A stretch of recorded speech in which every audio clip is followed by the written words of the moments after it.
안녕하세요. 북강풍수지리연구입니다. 오늘은 한국 3대 사찰인 삼보사찰이고 5대 총림이며 유네스코 세계유산인 경남 양산시 하북면 통도사로 108에 있는 통도사에 대해 말씀드리겠습니다. 통도사의 출입문인 천왕문이 보이고 있습니다. 이곳 천왕문은 기맥이 들어오지 않는 무맥지로 혈이 아닙니다. 두 번째 출입문인 부리문으로 이곳 역시 기맥이 들어오지 않는 무맥지로 혈이 아닙니다. 대웅전의 모습입니다. 대웅전 뒤에 부처님이 진신사리가 있어 대웅전은 정멸복음으로도 불리며 통도사가 불보사체라고 불리우게 됩니다.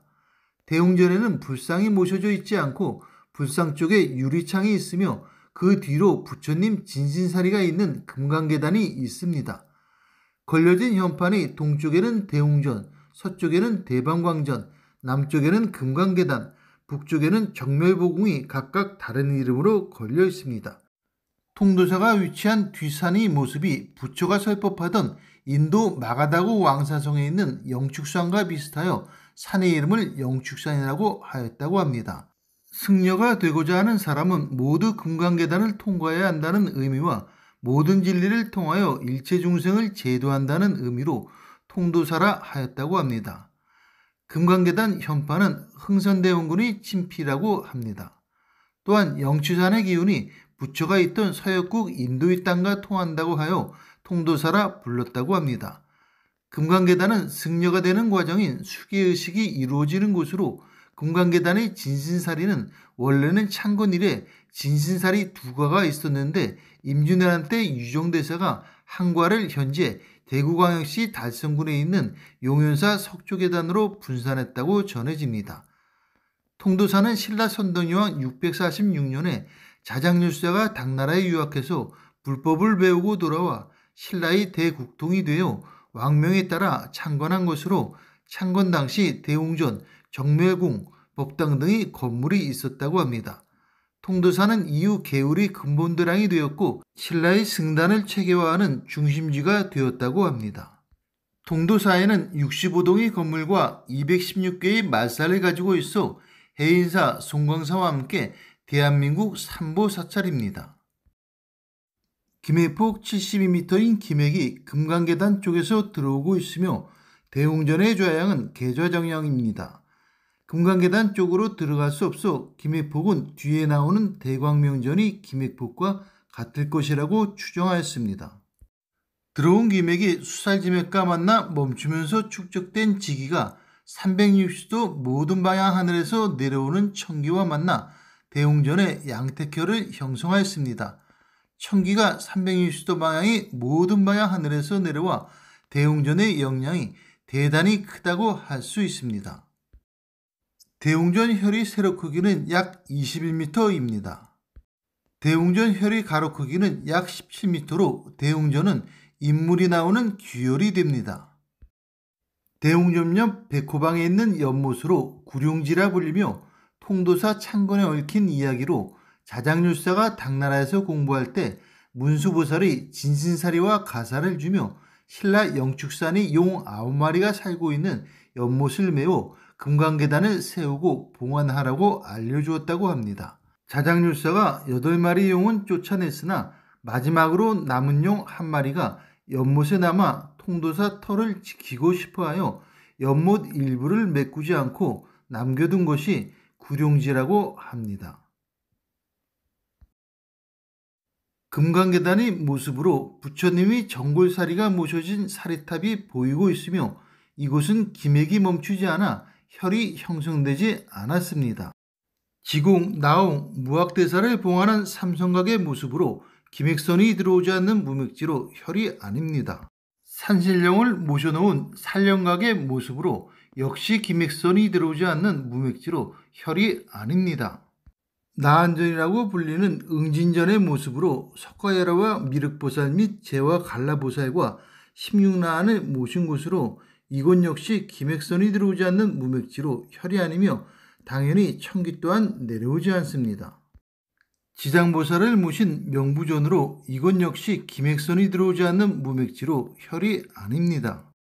대웅전 앞쪽에 있는 대방광전의 모습으로 이곳 역시 기맥선이 들어오지 않는 무맥지로 혈이 아니며 당연히 천기 또한 내려오지 않습니다. 스님들이 공부하는 선원과 템플스테이 등이 있는 곳으로 혈이 아닙니다. 공주에서 본 통도사의 모습입니다. 주산 쪽 모습으로 주산이 낮게 잘 감싼 모습으로 이곳을 통해 기맥이 내려오게 됩니다.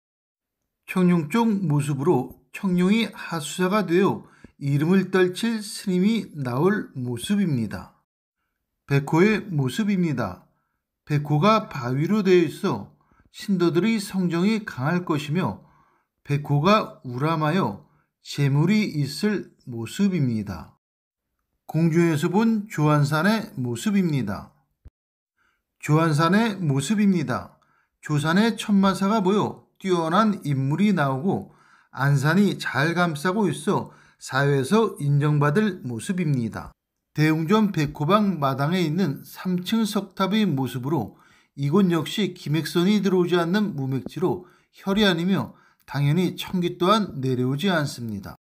세존비각의 모습으로 정멸보궁의 내력을 설명, 즉 자장률사가 부처님 진신사리를 가져온 일과 임진왜란시 사명대사가 진신사리를 보호하기 위해 둘로 나눈 일에 대한 설명이 나와 있으며 세존비각은 기맥선이 들어오지 않는 무맥지로 혈이 아닙니다.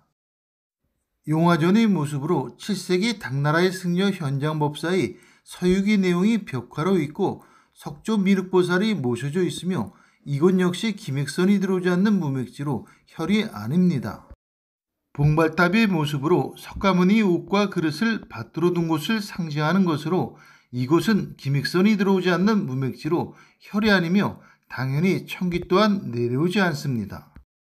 황화각의 모습으로 스님들이 경전을 공부하는 강원으로 이곳 역시 기맥선이 들어오지 않는 무맥지로 혈이 아니며 천기 또한 내려오지 않습니다. 원통방의 모습으로 법회시 대중을 수용하는 공간으로 이곳 역시 기맥선이 들어오지 않는 무맥지로 혈이 아닙니다. 해장보각의 모습으로 자장률사의 진영을 봉안하였으며 이곳은 기맥선이 들어오지 않는 무맥지로 혈이 아닙니다. 장경각의 모습으로 흙을 구운 도자기판에 16만 대장경을 새겨 보관한 곳으로 이곳 역시 기맥선이 들어오지 않는 무맥지로 혈이 아닙니다. 대광명전의 모습입니다. 현재 수리 중에 있으며 대광명은 비로자나무를 의미하는 것으로 대광명전은 비로자나무를 모신 곳입니다. 비로자나불은 광명편조로 번역되며 이는 광명을 비추는 법궤의 진리로서 우주의 본체를 상징한다고 하여 빛이 부처님이라고 하고 법신불로 불리웁니다. 대광명전 뒤 불룩한 용맥의 모습으로 이 용맥을 통해 기맥이 내려와 대광명전의 혈이 맺히게 됩니다. 기맥폭 72m인 기맥이 대광명전 뒤에서 들어오고 있으며 대광명전의 좌양은 축좌미양으로 기맥선 방향과 일치합니다. 기맥폭이 72m로 대단히 커서 들어오는 지기에너지가 엄청나게 큼을 의미합니다.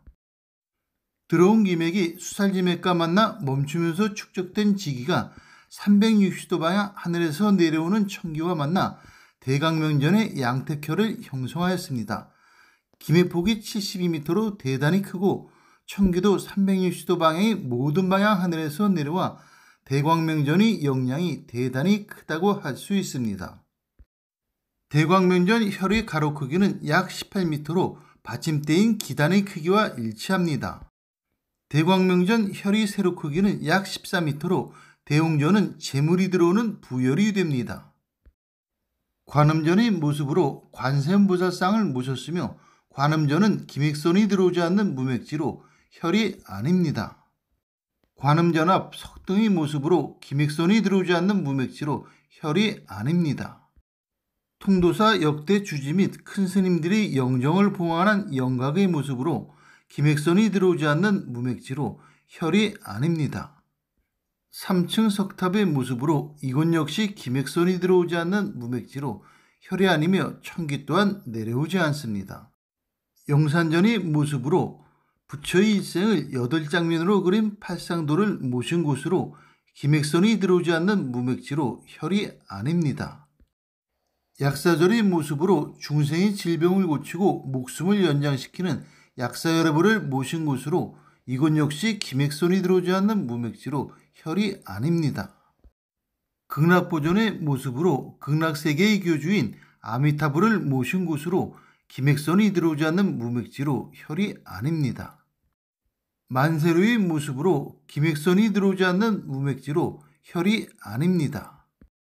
범종로의 모습으로 법고와 모고, 범종이 있으며 이곳 역시 기맥선이 들어오지 않는 무맥지로 혈이 아닙니다.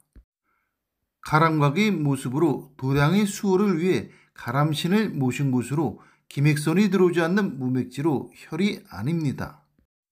천왕문 청룡방 쪽에 있는 건물들로 기맥선이 들어오지 않는 무맥지로 혈이 아닙니다. 통도사 앞쪽을 흐르는 시냇물로 양쪽에서 내려와 합류되어 한 줄기로 흘러나가는 합수형 명당을 이루어 재물이 들어올 모습입니다.